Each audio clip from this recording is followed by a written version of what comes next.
aşka düşmüşüm ki ruh bedenden ayrı sanki. Bu kalbe söz geçmez artık, varlığı ölüden farkı yok ki. Sensiz bu alemde der oldum, kaybettim aklımı, deli oldum. Bitsin bu hasretlik, derde boğuldum. Canımdan can aldın, olmuyor cani. Sensiz hayat çekilmiyor, öyle ki bana zor geliyor cani.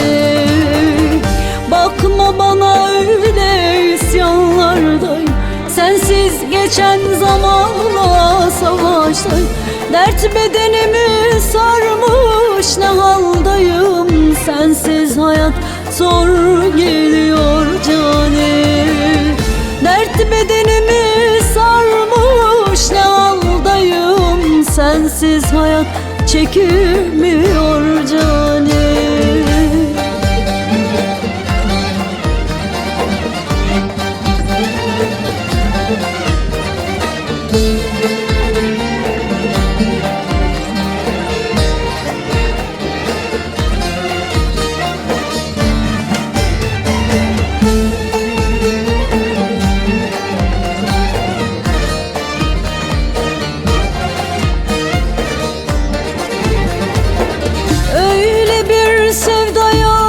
Düşmüşüm ki can tene küsmüş sanki.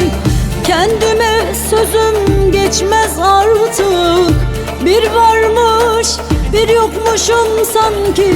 Dalından kopmuş yaprak gibi düştüm yerlere, ziyan oldum.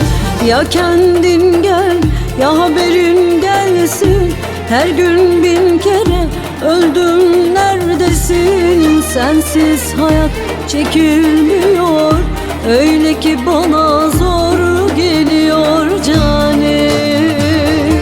Bakma bana öyle, isyanlardayım.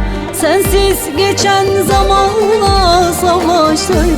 Dert bedenimi sarmış, ne haldayım. Sensiz hayat zor geliyor cani.